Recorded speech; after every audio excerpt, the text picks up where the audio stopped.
Hello. Oh my god. You know what I'm really good at is not testing my microphone before streaming. I just usually assume it's good, and thus far it has been. That's not a good way to do it though. Good morning. Hi. It's Wildlife Wednesday. Welcome back. So quiet. It's not trying to be quiet. It's as loud as it can be. Turn up your ears. Oh god. That's too loud. That's too loud. I try to be quiet. This mic just seems to be quiet anyways. I don't really know why. It just is. It's just a baby mic for quietness. That's okay. Oh, good morning. Hi, River. It's not okay. It's not really quiet on my I'm listening to my stream for me and it doesn't sound quiet. I don't have it on all the way volume, so I don't think I can physically make it louder. Unless I am on the right mic. Okay. I'm sorry. Is it just you? I don't know. I don't know. That's how my whole week's going. Anyway, it is a bit quiet. I'm sorry. I'll just yell. Will that make you happy? I'll just yell the whole stream. I will yell. I will just. Oh god, my internet died right when stream started. I'm straying to here. Hello, hi, bunny. I swear, like it's. Wait, actually, never mind. Is it still quiet? I literally have not changed anything. I think you're fine. Stream sounds fine to me. Maybe I'm not the problem. I had a setting on. I literally can't turn it up any more than this, unfortunately. So we're gonna have to deal. I'm gonna put it this way because I'm not centered on my camera. It's boring. It's bothering me. Hi. Gonna lurk and listen while I finish work. No problem. Hi, Bun. Thank you so much for coming. I'm all over the place lately. I didn't decide what I was going to do for the stream until literally this morning, because that's just where I'm at right now. I'm just it's been a long week. I'm happy to be streaming. I'm happy to be here, but my brain is fried. So bear with me a little bit on that. Anyway, but it is Wildlife Wednesday, and the thing I want to talk about today was speciation. Yeah, I'm moving. We're moving out of this house. I'm moving back to where my school is. It's gonna be a whole thing. No more Canada Flag. Oh yeah, you see, there's no more. Maybe I'll put it back up when I get back to school. I will. I think I said this last stream, but I'm hoping when I get back to school, I can have I'll have my reptiles set up where you can see behind me. How will I know you're in Canada? I have the flag is packed. It's in a box in the floor. I promise. I'll remind you. I'll say a new flag. I could get another flag. I don't have any flags nearby, unfortunately. This is tea, and it already exploded all over me, and it burned my hand. It was very upsetting. Anyways, we were gonna talk about species or something, right? Mexico flag. That would be fun. So, the species thing was a thing I had thought about talking about before. This is tea, says person who drinks more tea than anyone. It is tea. It's very warm. I shook it earlier to mix in the honey and it exploded on me and it was bad times. Anyways, species. I wanted to talk about this because I get to talk about mutation and a lot of fun, like, ecology stuff. So that's why we are going to talk about it today. I'm just going to make sure my browser thing is working and we will switch on over. Haha! So I literally made notes for this morning. It's a fish. Okay. So I wanted to talk about species. So we're just going to talk about, first of all, what a species even is. So a species is a group of living organisms consisting of similar individuals capable of exchanging genes or interbreeding. The species is the principal natural taxonomic unit ranking below a genus and denominated by Latin binomial, e.g.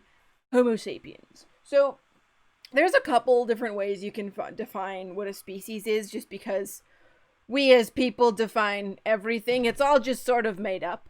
But usually it's like it's saying it's something along the lines of you can have interbreeding and they can make like viable fertile offspring. Because one thing that can happen is, so like a mule is a good example of this. Is a hybrid and they're, what's the word, the opposite of fertile, sterile. Yeah, That's what it is. So mules are the offspring of a male donkey and a female horse, but mules can't have babies. Mules cannot breed with other mules. Um, of the two first generation hybrids between the two species, a mule is easier to obtain than a hiney, which is the offspring of a female donkey and a male horse. So I guess it's easier to have a male donkey. Anyways, mules are kind of cool because they're like historically people have used donkeys and horses a lot for like various things. But mules are like big, stronger donkeys essentially. So they're cool, but they're infertile. And it's because I'm not going to get too much into talking about chromosomes because it's not really my area of specialty, but you like all like living beings have chromosomes. That's where the DNA is. And usually it's in pairs. Not always. Sometimes they're in like groups of 3 and stuff like that, but I think usually they're in pairs. Nobody quote me on these things. I don't know. But like we have pairs. And I think mammals at least usually have pairs. Anyways, but in this case, like, so horses have 32 pairs, so they have 64 chromosomes, and donkeys would have 31 pairs, which is 62, but when they cross, they get 63 pairs, which means there's one chromosome that doesn't have a pair. And that is what makes them infertile. And it because like it's saying, it prevents the chromosomes from pairing up properly during mitosis, meiosis, which we're not going to get into because God, I don't know that much about that. Anyways, so I don't believe like mules are considered their own species because of that, because they're a hybrid that can't make their own babies, and that you have to have the 2 other species to make them, so they're not their own species. Different. All different. I'm gonna try to stay away from talking about things that I don't know a whole lot about, because I'm supposed to be knowledgeable. I know things. I'm a knowledgeable lady. It's okay. A species of invective at once tough and swap. That's a sentence that I don't know what that means. Anyways. So that's sort of basically what a species is. It's usually either like it's a group of animals that can breed with each other but not breed with other animals. That's a species. That's an isolated population. It can also be determined using like DNA and different kinds of things, but I think that's kind of a easy definition. And species is the lowest taxonomic unit in the whole tarantula feet taxonomic hierarchy, because it goes kingdom, phylum, class, order, family, genus, species. There's also been, I think, a newer one lately, and I don't know if it's how widely accepted it is, but like of domain. Anyways, but this is basically how animals are divided up. Hi Sage, it's good to see you. How are you doing today? I'm here to learn some things. So in this case, like this is the example of a red fox, and it would be in the domain of eukaryotes. I think the other 2 are like bacteria and like archaea or whatever. And then in terms of kingdom, it would be an animal versus like plant, or I don't know what the other ones are. And then the phylum, there's different phylums. It's in Chordata because it's a chordate. It has a spine. And then we go down and it's a mammal, and then we go down and it's a carnivore, and then it's a whole thing. Anyway, I'm awake to catch one of your streams. I'm excited. Who would win between Sage and Nage? That's a good question. I don't know. We'll have to have a duel anyway. But essentially, as you get further down the hierarchy, you get animals and other organisms that are more and more closely related to each other until you get down to species, which is how we classify at the very bottom level. There's also stuff like subspecies, and there's breeds, and we'll talk about that a little bit. A duel. I would love to see a duel. I'm putting my money on Sage. Dang. Nage isn't even here to defend his honor. God, it's so warm, that tea. Okay. Anyways. But I think the reason we use species as like the lowest one, and then there's subspecies and breeds, is subspecies and breeds are both like they still fall into that circle of they can breed with each other. I believe subspecies is basically like a smaller classification, but again, along the same thing of like they can still breed with each other. They're just different enough that they're classified as subspecies. Let's look it up. Nage isn't here, so Sage plays by default. I'm weirdly competitive. He plays StarCraft. That's true. It's just subspecies is a particular group within a species that is branched off, usually due to geographic isolation. They can develop unique characteristics, but are still genetically similar enough that they could interbreed. And the thing that happens, and we'll get into this more later on, is subspecies can down the line develop into their own species, but that involves becoming genetically different enough that they can no longer interbreed with the rest of the species. I accept my victory. I feel like you guys are off topic. Anyway. And then there's breed. And breed is kind of like subspecies, except for the fact that breeds usually refer to animals that have been specifically, like the reproduction has been guided to achieve certain things. So an easy example is like dogs. So dogs, I believe all breeds of dogs, genetically at least, can interbreed. Like there's other complications, I'm sure, but, and, you know, over the years, people have bred dogs for certain things, but you can still have dog breed crosses, so they're not different species, they're the same species, which is dog, and I don't know the actual name or the scientific name for dog, but because we had a hand in how the reproduction developed, it's a little different than subspecies, because subspecies refers to like the natural selection process as opposed to unnatural selection. Could that happen to humans over time where subspecies appear? I mean, yeah, we usually like there's the whole like subspecies versus like race, let's say, because race is another way we differentiate between human populations, and I honestly don't know enough about how genetically different people are between races to really figure that out. Yeah, people are a whole different ballgame. Yeah, we use race when we talk about humans, but it might be similar to the way we use breed for dog, which is like, because we can all still interbreed, so we're the same species. But maybe you would, I don't know if you would even define that as subspecies necessarily. I don't know enough about people genetics to answer that, or like the genetics of different populations and such. Yeah. It's good to see you, Raj. Thank you for the questions, for getting my chat back on track a little bit. I appreciate that. Let me look at my notes real quick to make sure I'm staying on here. Yeah, good. So that's a little bit like of the definition of like what's a species. So once again, if you weren't here earlier, species are usually defined somewhere along the lines of like a group of animals that can breed with each other, and subspecies may be smaller populations that have broken off and are becoming genetically different, but they can still interbreed with the original population. Trying to mildly derail stream. So rude. And then breeds are kind of like subspecies, except usually we use the word breed to mean unnatural selection, usually caused by humans, like in dogs. But they're all the same species because they can still interbreed. Alright, we're going to talk about how hot my tea is. I'm going to open this because it's too hot and I just want to drink it. Okay, it's fine.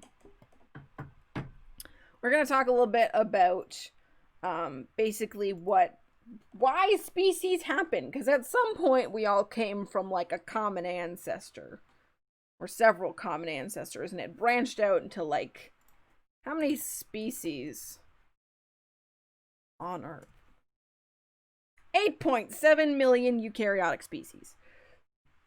So that's not just even talking about like single-celled stuff and really, really small stuff. Most precise estimate yet suggests more than 80% of species are still undiscovered. So there is millions and millions and probably billions and billions of different species, and they all had to come from, like, common ancestors at some point. That's like the very top of the taxonomic tree, and I'm not sure we're all that sure where we all came from. And then, hold on, just really quickly, because I like the way these look. Tree. God, look at this. This is what, like, the big... So these are all taxonomic trees. Just like this is, I think, the 3 domains we talked about, which is like there's bacteria, there's archaea, I think, and then there's eukaryotes. We fall in here. All the animals we know fall in here. I'm very concerned about the undiscovered underwater species. Oh my god, I get so hyped about... Like, we're constantly discovering new species, and it's absolutely wild. 9 million, I think that's million, types of jellyfish. Ideal, honestly. That's how many jellyfish I want. But this is like what a basic tree looks like, so we fall under like animals, but there's a bunch of other stuff in there. But if you try to map out everything, it ends up, oh, let me look at it. Where'd it go? Oh, it ends up looking at like this. And it's really cool because it's like, well, it all started like in here. This is the common ancestor, and then it like branches out this way, and it branches out this way, and like it becomes more and more branches. And this isn't even, these are all pretty big classification still, because you couldn't possibly fit all of, you know, the species and stuff on here, but if you did, it would look so freaking cool. Anyway, go back out, look at it. We have almost come full circle. We're almost back to the beginning. I guess that works. Giant squid, what if there's a type with teeth? I'm pretty sure squids just have beaks like octopuses do, right? Which is worse than teeth, in my opinion. Yeah. Squids and octopuses have beaks. Yeah, this is what they look like. They're terrifying. That's really all you need to know. And octopuses and stuff, and so maybe also squids, but can basically fit anywhere that their beak can fit through, because it's the only hard part of them. Okay, I'm very impatient about this too, but I'm gonna burn my mouth off. You make a very valid point. Thank you. So the thing we're gonna talk about. Oh, hydrate. I guess I'm gonna eat the hot. Eat? Did I say eat? I'm losing it.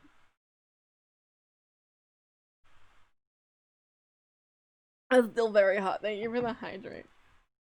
I'm good. Hot tea, eat. I'm losing it. So the thing we're mostly going to talk about today is what's called speciation.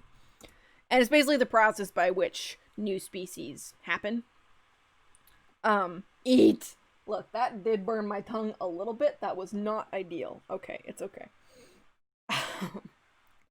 So first, I think we're going to talk a little bit about like some of the types of speciation. If you really want to get into it, there's a lot of different types, but this is actually a good picture of like some of the basic ones you have. So you have allopatric, peripatric, parapatric, and sympatric. And basically, so you can kind of see what tends to happen when, like, what causes new species to happen. One of the things that can happen is literally just like,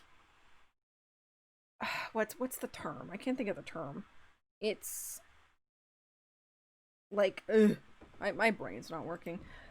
Geographic separation. That's what it is. That's one big thing that can happen, and that's what allopatric is. It basically means that literally a barrier like will form between one population, like one part of the population and the other part of the population, and because of that, they end up, you know, evolving to fit into that environment better. So that's what allopatric is. And let's look a little bit more into that. Allopatric. Sad. Happens when two populations of the same species become isolated from each other due to geographic changes. So this is an example. It's like, so if you had a lake, like so, you have a lake and you have this one species of fish, and let's say it's deeper, you know, on the sides, and it's shallower in the middle, and then because of, you know, whatever weather conditions, if it's a really, really dry season, you get that the middle evaporates and ends up literally separating the two parts of the population. And because of that, one part of the population ends up, because of like mutation, because of pressure of the new environment they're in, whatever, they end up like becoming genetically different from the original population, and this causes a whole new species to happen. We'll get back to the other two after, but the other, like, these are like the simplest types to explain kind of thing, is the allopatric, which is literally just there's a geographic barrier separating them. And then there's sympatric, which is that speciation happens without the pressure of like a geographic separation. So they just separate for a different reason because of a different pressure.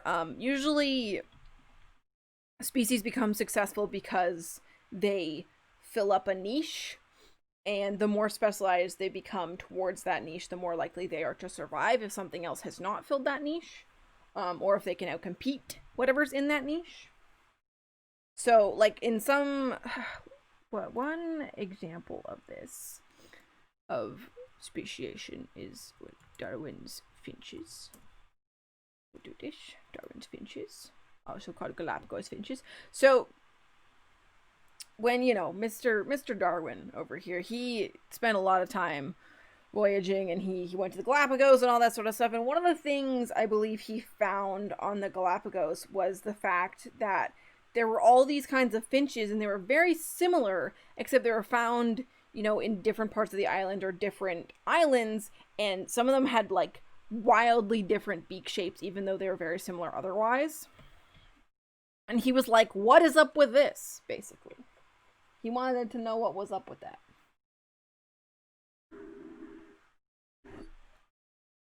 Sip. Okay. And so this is kind of an example of, I think the main pressure on this was, like, that caused the different beak shapes was, pressure to find food, in environments that were not necessarily the best for finding food. So, he spent just 5 weeks in the Galapagos. A lot of people spent more time in the Galapagos. A lot of time was spent in the Galapagos. And even, I think, is this talking about the same species? Yeah, I think this is talking about the same species where they were dimorphic, which means they had two different phenotypes, which is just, like, say one had a longer beak and one had a shorter beak, but it was the same species. And, like, in this case, it was because, they had the males with the shorter bills and then had males with longer bills, and because of that they were able to feed in different ways on the same thing, which just meant that there was more, it maximizes feeding opportunities during the non-breeding season when food is scarce. So that was probably what the pressure was for, is because, kind of like we talked about with different, like, just in general with different animals with different mouth parts are specialized for different things, and you see that more in, like, insect mouth parts, and, like, but even birds and stuff like that. You even see that in, mammals and stuff like that, but I think there's a little less specialization because there seems to be there's like 3 or 4 types of teeth. Sorry, I'm losing my mind right now. It's okay. I'm just tired. And I didn't do a lot of planning for this, which is just how it goes sometimes. But that's where we're at. Look at Deb. Yeah, so I guess these did end up being different species, but they all came from a fairly similar ancestor. So there's 5 genuses here. Anyways. And then, so those are like we talked a little bit about the allopatric and the sympatric speciation, which is just literally, you have a geographic barrier or you don't. And then 2 of the other types that you can look into a little bit are peripatric and parapatric. And as you can see, they're fairly similar, in that usually what it is a small part of the population ends up evolving towards filling a new niche. And I think that the only difference is Peripatrick has more of the like, oh, there's going to be some geographic distance or barrier between them, and then Peripatrick is like, there's no separation between them really. And then the fun thing is Peripatrick can lead to, is it this one? Oh god, we get into what's called the hybrid zone, which I think is a really cool name for something. This is this. Yeah. Oh god, can I make this big, please? Oh god. Okay.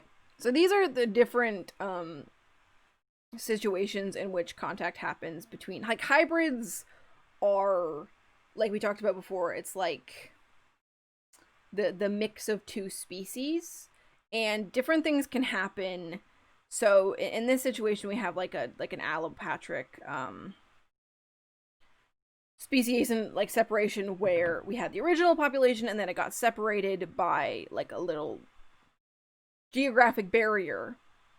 And then if that geographic barrier is removed for some reason, you can have different things happen, which is you can have the species come in contact again and they mix to the point where they end up being the same species again. You can have where there's contact, well, like, well, we'll come back to this once we understand better. So you can have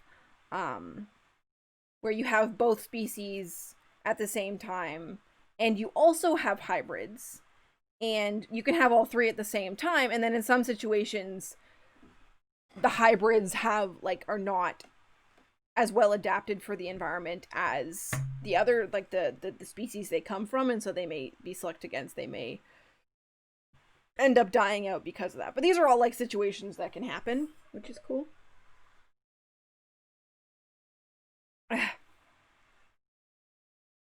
Yeah, so you can have, like, it goes back to being one species, it ends up being two species because the hybrids don't do as well and so they die out. You can have it be, it's kind of all over the place. And you can also have where they sort of become their own, all distinct species, even though there's a hybrid one. Can I have a definite, or not, example of hybrid zone, please?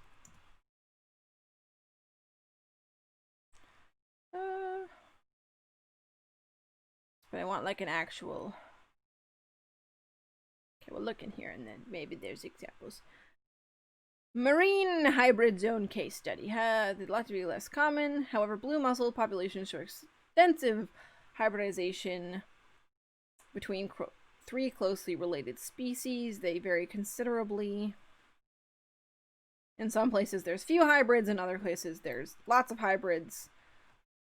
I think that just tends to end, like, it kind of like it's showing, it tends to depend on the environment and what the hybrid species, like, sort of inherited from each of the species, and whether or not that fits in well to the environment.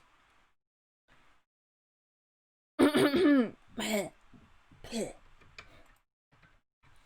think now I feel like I've covered that enough. Oh, there's also, this is the same kind of thing as this, but this is maybe an easier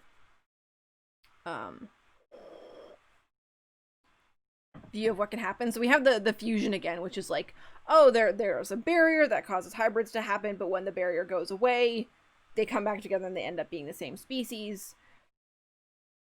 You can have reinforcement, where the species converge completely and there's no longer any hybrids after a certain point because they've become like a distinct species away from the original species.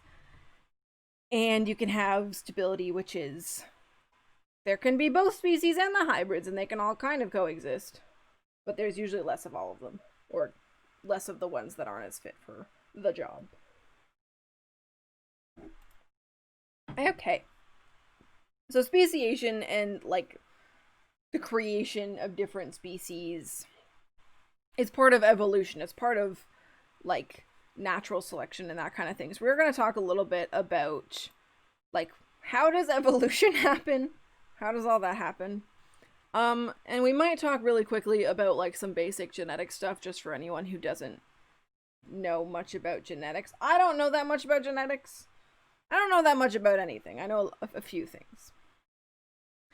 But the way, like, genetics is a funky game because, not to get too far into it, but basically when you have traits, you have a chance to pass them on. And like with, you know, humans and mammals and animals that have two pairs, it's like what you can have is, for any given trait, you can have the dominant version of that trait, which is usually the most common. You can have a recessive version of that trait, and there can be multiple dominants and multiple recessives, and you're more likely to pass on a dominant trait than not. I don't want to get too, well, we might have to get a little bit into genetics. We could talk about Punnett squares. I love Punnett squares. It's happening. We're talking about genetics now. So, how do I don't really make notes on this. I just, where to start? Okay. Can I have an easy example? So this is an example. Say this was a plant, and if you have heterozygous parents, which means they have both a dominant and recessive allele, which is the thing on the chromosome that you pass on. You get like the 4 different, what's it called? Genotypes? That's what it's called. I apologize if this makes no sense because I didn't plan this part out at all. But like in this case, we'll say that we're talking about a plant that can either be tall or short, and there's no in between. We'll start with that because that's easy. So in this case, you can have where they're homozygous dominant, which basically just means they have 2 alleles that are the same. They both code for tall. And then you can have heterozygous, which means they have one of the dominant alleles and one of the recessive alleles. And that's both of these. Because there's a dominant one, the dominant one will be expressed, so they're still tall. And then you can have homozygous recessive, which means they have 2 recessive alleles, and that's the only case in this case where they would be short. So this gets very complicated because you have stuff like you can have traits where there's 2 versions that are both dominant, and if you get one of each, you can have codominance where they're both equally expressed. You can have incomplete dominance where they're both partly expressed. It gets very messy, and I don't want to get too much further into this. I hope that all kind of made sense. I think genetics would have to be its own whole, Wildlife Wednesday. Oh, okay. Look at that. Learn it the easy way.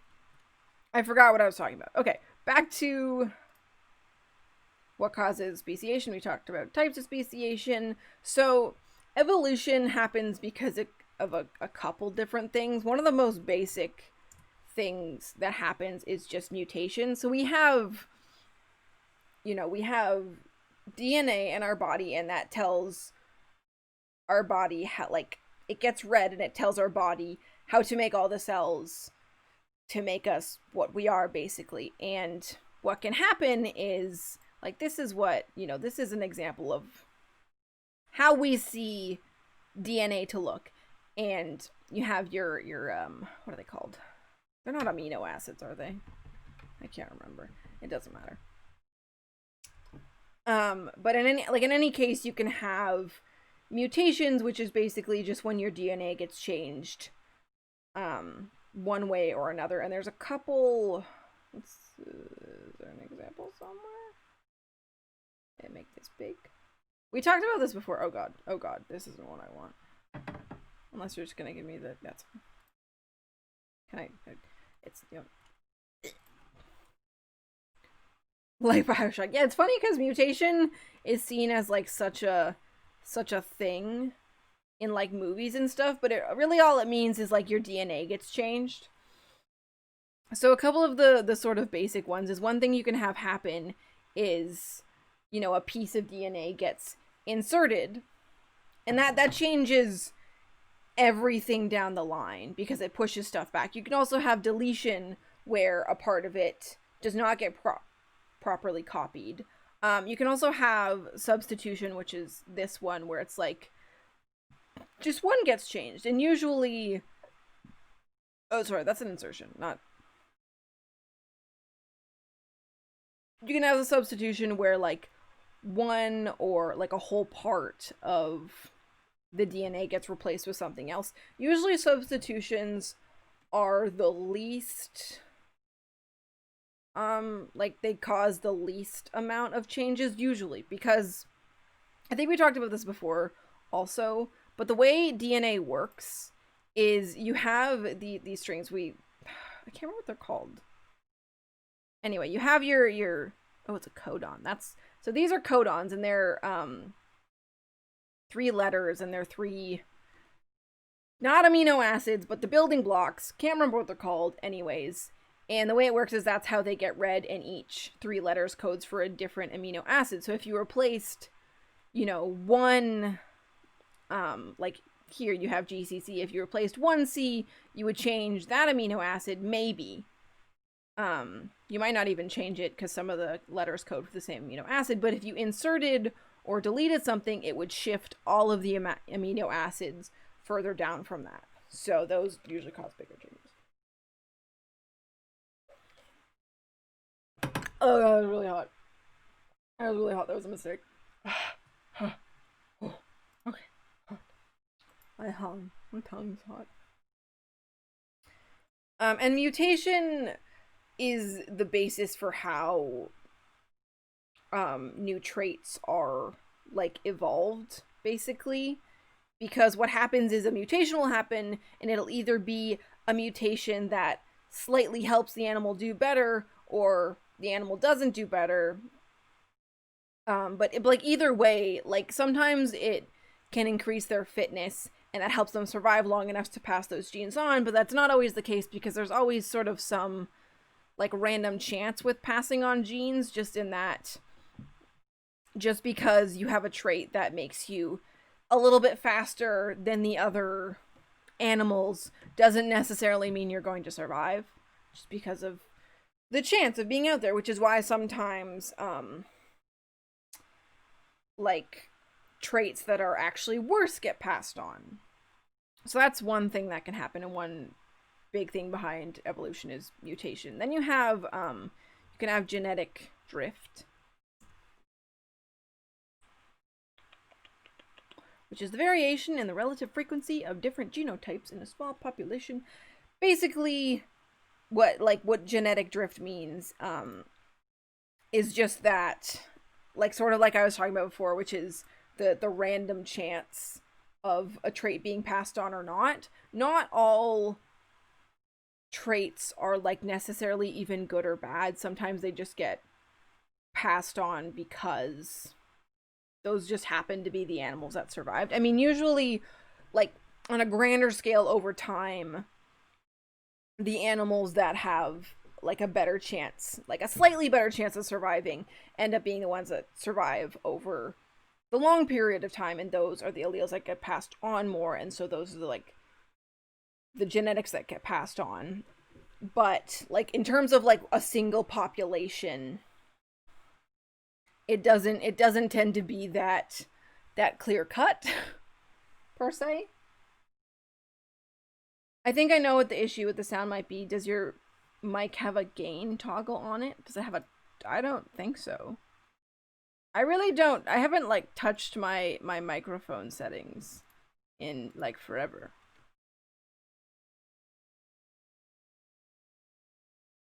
Like physically on it. I don't think so. I don't think there's anything on it. I don't think there's any buttons or anything on my microphone. It just is. It just bees. Anyways. No worries. I'll look into it a little more after the stream. Okay, where was I? What was I talking about? I was talking about genetic drift. So that's just the random sort of chance that an allele, unless a trait will survive or not. And that kind of is all over the place. There's also gene flow, which is a little bit like we talked about with the hybridization, stuff like that. Sound is perfect for me. Thanks, Bun. I appreciate that.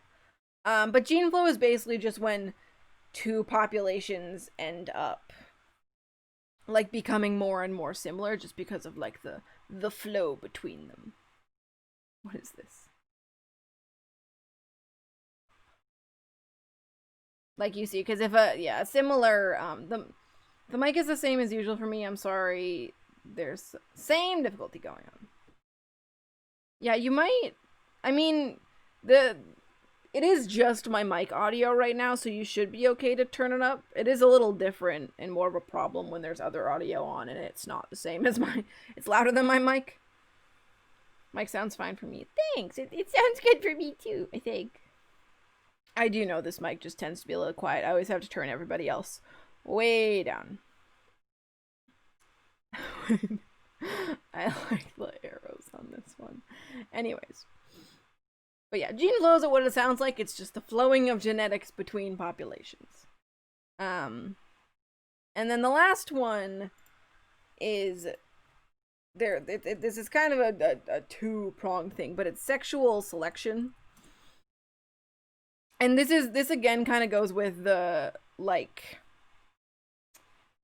some species choose mates like based on certain traits that indicate that they're similar to the female, or the female will choose a mate that's different. It kind of depends, but there's lots of this is kind of also called non-natural selection, because and what kind of comes down to with the whole like what traits actually get passed on. Well, it doesn't, like, even if there's a better trait, that doesn't automatically mean it'll get passed on, and that could be for a variety of things. If that animal, you know, just has bad luck and gets caught by a predator, obviously that's not going to be passed on. But also if, you know, that animal is outcompeted by other males for the females, or the female just doesn't choose that male or whatever, that's another reason it doesn't get passed on. And sexual selection is really interesting. We fish for only the biggest fish, ergo the fish are getting smaller because it is beneficial to not be large. That's true, actually. That's one of the interesting things. You gotta take the small fish. Oh, God. Yeah, there is some, I mean, that kind of gets into, there is non-natural selection that we do on animals that we have, and there's some cases where it's like sort of a direct on purpose thing. Sometimes it's more indirect, like what River is talking about, and sometimes it's completely indirect, just in the fact that us just existing and building the way we do and expanding forces other species to, you know, adapt or become extinct. So yeah, but there's, you know, sexual selection. It's important. I'm gonna look at the spider because I don't know what he's doing. I do a chemical biology. I don't know how long this stream is gonna be because I don't have a ton of notes left as it is. Oh, I had notes and I did not bring them over. That's okay. I'll have to bring them up over here. Yeah. Basically, evolution is a bunch of chance things happening, but all in sort of a positive direction. It's like any kind of growth. It's not actually linear. Species don't change in a specific direction on purpose. When do we get Wad's magic trick? My magic trick is just being here. I'm magic. I'm a magic lady. Okay, sorry. Let me pull up my notes over here since I did not copy all the notes the way I was supposed to. Whoops. It goes that way sometimes. This one. So now I want to talk a little bit about, like, niches and stuff like that. So, across the world, we have different kind of ecosystems, and we have different biomes particularly. And I think biomes usually refer to, like, the dominant kind of vegetation that's around. Let's look it up. A large naturally occurring community of flora and fauna, occupying a major habitat, forest or tundra and stuff like that. And usually biomes are based on the precipitation and the temperature. So here's a diagram. So this is called a Whittaker diagram. And this is... Can it be big, please? Oh, God.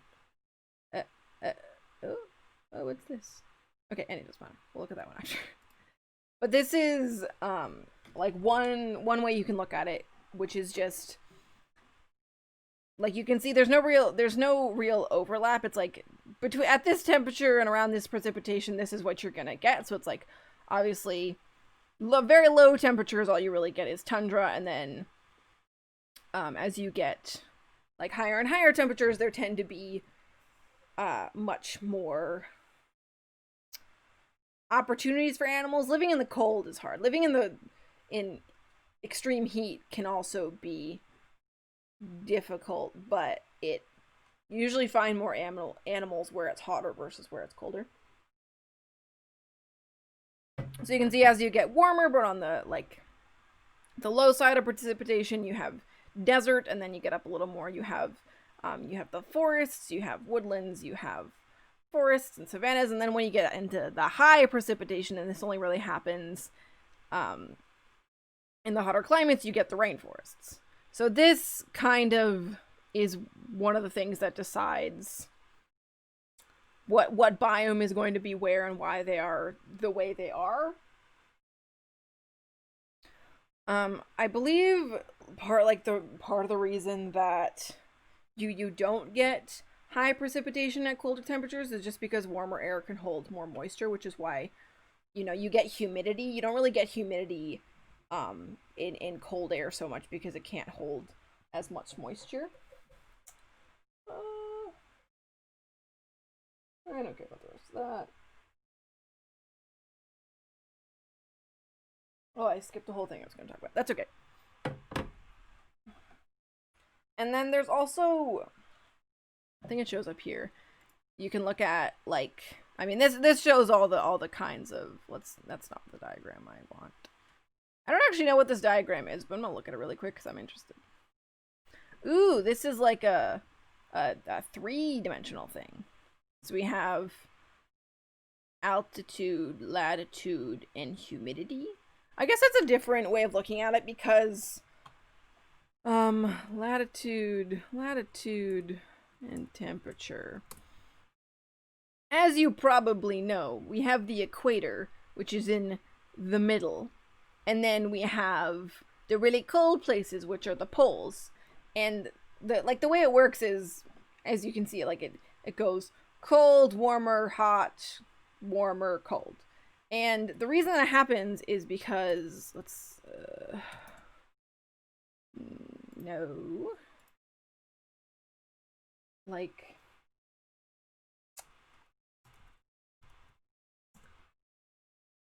nope, hold on, I can do this. Sun ray dispersal diagram. This is good. This will do. So one of the reasons that you get the higher temperatures at in the middle latitudes and not the higher latitudes is because of the curvature of the Earth. So in this case, it's like we have the 3 lines that are the sun's rays, and if they're both coming with the same energy, because there's no curvature at the equator, it's hitting it straight on, all that energy is concentrated in a smaller area, and so it gets hotter, versus at the poles there's curvature, which means the sun is hitting over a much larger area, which means the energy is getting dispersed more, so it's not as warm. That is how that works. And that's why you can get a little more into the rotation of the Earth and the fact that we rotate at an angle, and that's what causes the seasons, and I can't think about that too hard because it confuses me. You also have the ocean currents. And I believe the ocean currents cause warmer climates to happen at higher altitudes than they actually would. For example, over here, You can see, I think the red are like the warm currents, and they bring warm water and warmer air up further than it really might go. This is a nice diagram. I think ocean currents are very cool.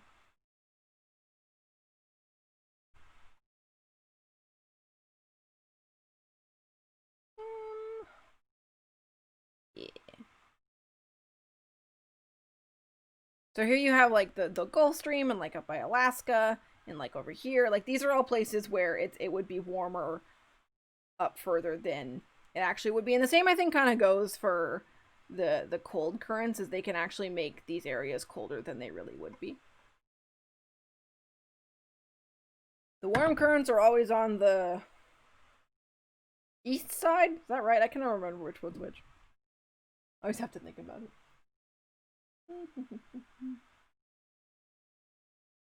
God, I've run out of notes.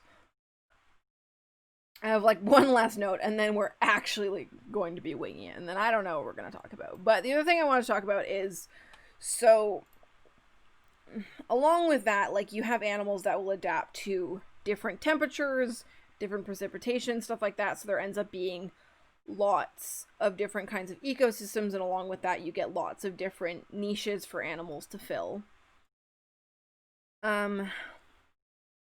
What's it called? Tolerance range diagram.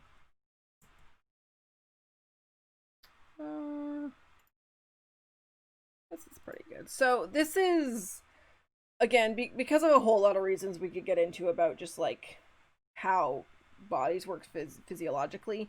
Warmth is important, and all animals have basically a range of tolerance between like where at temperatures they can withstand, and usually it looks kind of like this, where you have, so on like the very very low ends you have, okay, this animal will just die past certain temperatures, like it just can't survive. And then usually, it doesn't really show it on here, but usually then you'll have like past a certain temperature, okay, this animal can survive, and then like past a certain temperature this animal is able to grow, past a certain temperature they're able to reproduce, and then you get into the optimum range, which is where you have, like it's saying, the greatest abundance. That's where you'll find most of the animals, is where that range is. And you'll find some on like the lower ends, like over here, but not nearly as many, because it's not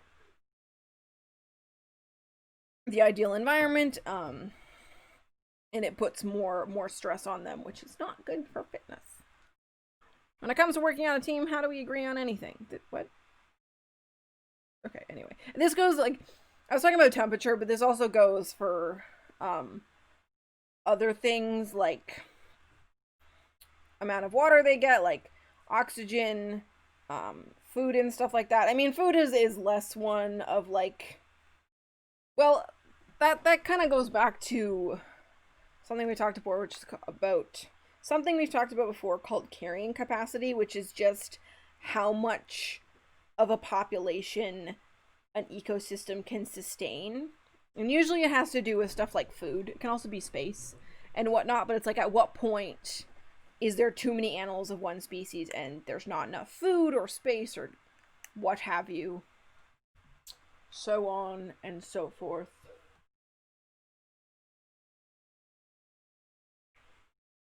Can I have you play a marine biology YouTube video? It depends what it's about. Is it related? Although at this point, again, I am out of notes. I might actually end the stream. I realize it's been a very short stream, but I have a lot of cleaning to do today, and the sooner I get it done, the better. So we'll see. But it's a mola mola. Sure, well, we can watch this. Although I've been uploading videos. Hold on. My brain's not working. I've been uploading my videos to YouTube, and I haven't posted a lot of them, but I wanted to have them there as, thank you for the hydrates, as kind of a archive, so they're all saved somewhere. And I'm going to post them when I get around to making thumbnails, which maybe never. We'll see. But I've had a couple lately get tagged with copyright stuff, and one of them was because I played a BBC YouTube video, so I just have to be careful with that. But I mean, it's okay. I don't know. Hold on. I don't know if my audio was on for that. Hold on.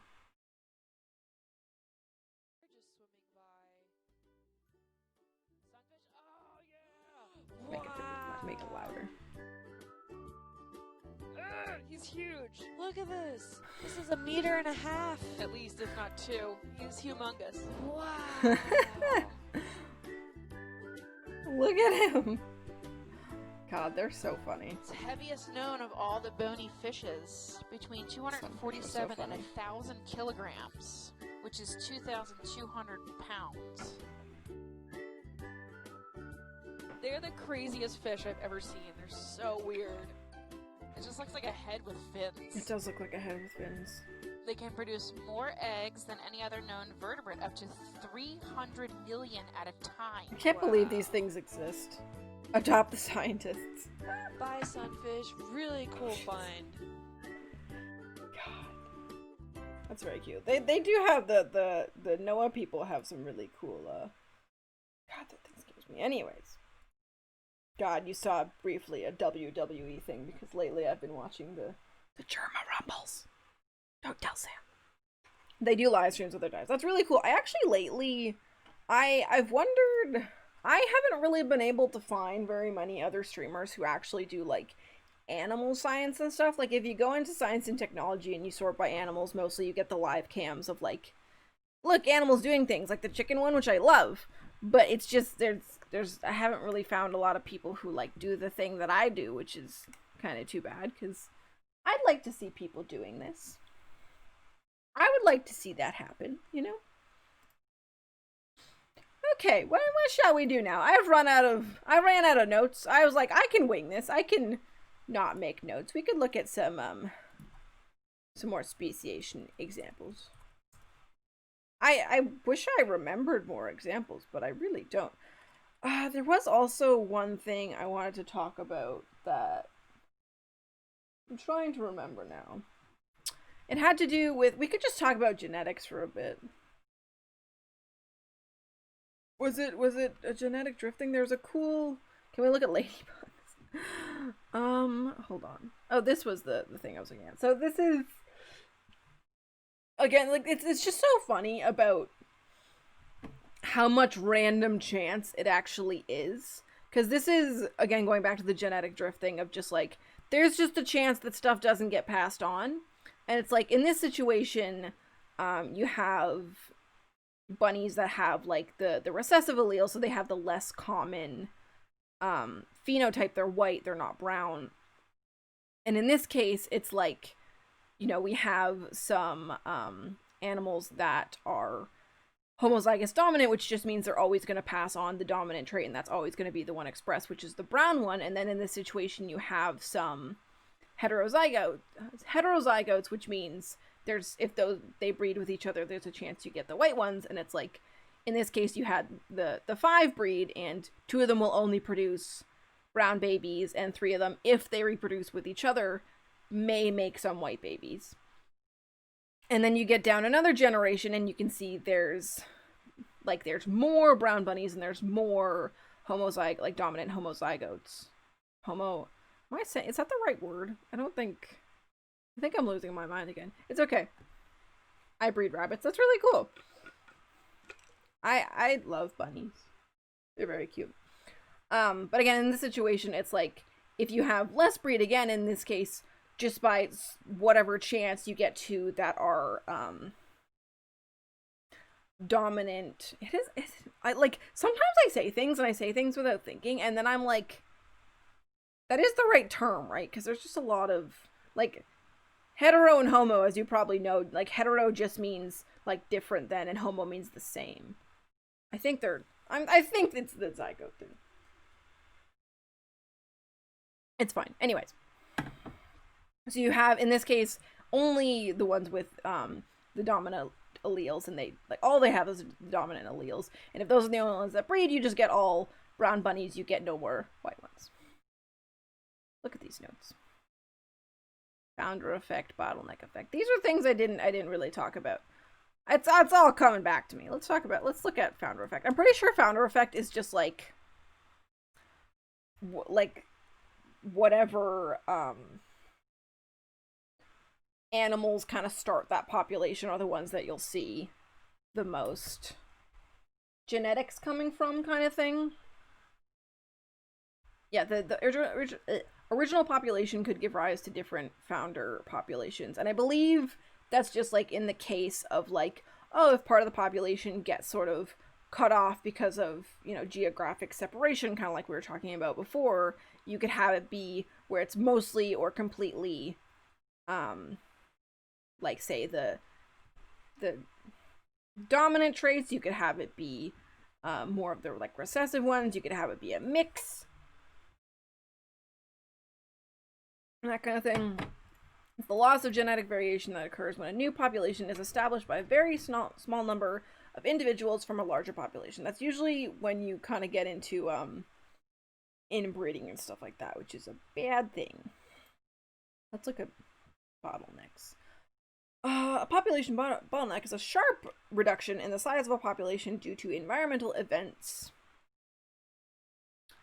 Such events can reduce the variation in gene pool, and smaller genetic diversity remains passed on the gene. So this is kind of the same thing, but in a different way, which is just like some event causes a very small amount of the population to survive, and those are the ones that end up passing on their genes. So that's where the gene pool comes from, which again comes back to like sometimes it is just chance. Like all of life is just chance. It's all chance, and it was bound to happen eventually, but it's all just chance. Scientists have witnessed population bottlenecks in American bison, greater prairie chickens, northern elephant seals, golden hamsters, and cheetahs.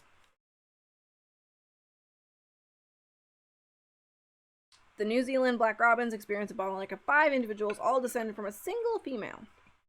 My God.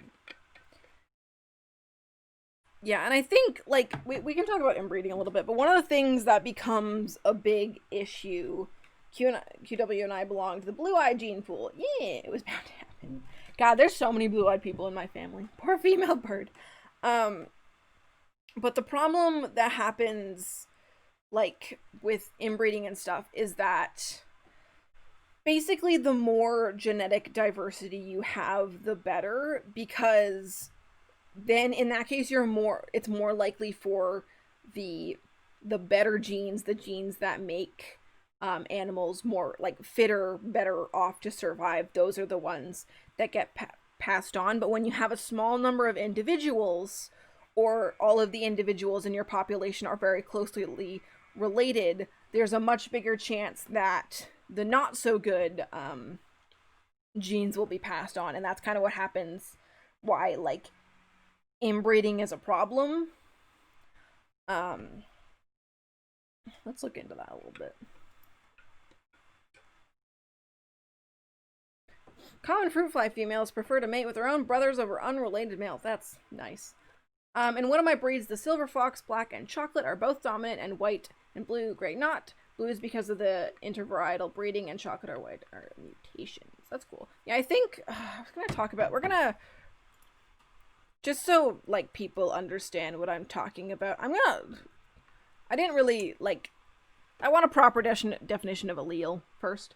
Alleles are a variant form of a given gene, meaning it's one of 2 or more versions. Yeah, so it's like on your chromosomes, you have a bunch of different alleles. And like they're in the, like in one spot it codes for one thing, but you can have different versions of it. Want to know something about in biology that's like nightmare fuel? Prions. I don't think I know what that is. It's a type of protein that can trigger normal proteins in the brain to fold abnormally. God, we're getting off track, but that's okay. Codes? Beyond Street. Anyway, but in this case you can see like you can have different versions.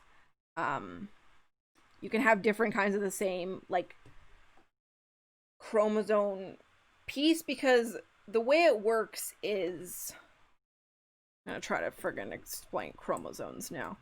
Chromosomes. We're gonna talk about chromosomes. But we have like a chromosome profile, and I don't know the way this is actually set up in your body, by the way, because it was never really totally explained to me. But the way it works is we have these pairs, And like the pairs always code for the same things to my understanding, because it's like, oh, you know, like the one pair, it will have, say, like the alleles for what your eye color is going to be. It'll have the alleles for like what color hair, like stuff like that. And it'll be in the same spot on the same like pair of chromosomes, like the first, second, third, whatever. And then like it was showing in here, you can have in a given chromosome spot, you can have two of the same chromosomes, and like in this case, these are the two dominant chromosomes. You can have heterozygous, where it's one of them is the dominant version, one of them's the not like the recessive version. You can have just the recessive ones, and then sort of like Petra was talking about, is you can have more than one dominant one, you can have more than one recessive one, and that's where it gets really complicated. Because here's like the bunny. This is the like the very simplest way of it, which is like, you know, we have the my brain dominant homozygous version, where it's like just all of the babies are going to be brown. You can have the heterozygous, which is like if you have with the Punnett square you saw before, it's like if you have two heterozygotes and they breed, you're gonna get 3 that are brown and 1 that's white if you go along the normal thing. And then it's like if you have the recessive homozygote, then you're only gonna get white babies. But then we get into like, oh, not that one, incomplete dominance, which is like when you have 2 dominant types of alleles, and incomplete dominance and codominance are similar. Incomplete dominance means like both versions of the allele are expressed, they're just not expressed fully. So it's like if you have like in this case, it's like if you have white is one dominant version, red is the other dominant version, you're gonna get pink. And then there's, what was I just saying, codominance, which means that like they both get expressed fully. So it's like this is an example of that. It's like in if you have codominance, and it's like, so it's not gonna be this is okay. This is again where it gets messy between incomplete dominance and codominance, because they're very similar, but it's more like, because you can see like you would be like, well, why isn't this incomplete dominance? But I think it's more along the lines of like incomplete dominance is red flower and white flower make pink flower, and then codominance would be like red flower and white flower make red and white flower instead of pink flower, basically. I find genetics to be just endlessly fascinating. In my experience, 2/3 dominant color, and yeah, 1/3 sounds about right. I think it's something like that, because again, the Punnett square for just the basic like 2 heterozygotes is you get 3 out of 4 are going to be 3 out of 4 are going to like exhibit the dominant trait, but 2 of them are going to be heterozygotes, and 1 of them is going to be a homozygote, a dominant homozygote, and then outside of that you have the recessive homozygote. It's a whole thing. And then this is the fun thing about like all this stuff, is you can have the really simple versions of the Punnett squares like this, and then you can get into like this, which is like if you have a cross, but you're talking about 2 different traits at the same time, you get all of these different kinds of combinations. It's really, honestly, I used to just do Punnett squares for fun, like, you know, because it would be like you would get questions on the test and stuff that was like, you know, if you have, say, you know, you have your dihybrid cross, you have 2 animals that are being bred, and they're both like heterozygotes for both traits, like how many are you gonna get that are like, in this case it's like they make you know, green and round flowers or whatever. You know? It's very fun. You guys are making me just want to do Punnett squares. I know the guy in that pic. You do. Bosman Science. Paul Anderson introduces the Punnett square for genetic analysis. It's really good. This is just taking me back. This is absolutely taking me back. Okay. Anyways, that's a little bit about some basic genetic stuff and how genetics is a fun thing. It's a fun and good thing. Anyway, I think, or at least my science teacher does, and we've watched his videos. That's cool. I do miss, like, that was one of the things. There was one course I had in my degree that was half genetics, and it was half, I don't know, like cell biology or something, and I loved the genetic stuff, and I hated the cell biology stuff, and as soon as we were done the genetic stuff, I just wanted to go back, and I was sad about it. Ugh. Anyways, in that case, I think I'm going to end the stream there. I promise in coming weeks I will have better, well, not in the next 2 weeks. You guys are just gonna have to bear with me because, again, I'm in the process of, like, moving all my stuff out of my house and routing out a bunch of stuff. And in about 2 weeks, like 3 weeks from now, I should have my life together. But until then, I do not. Raid, that's a good idea. You make a good point. I cannot see who is online. Give me a second here.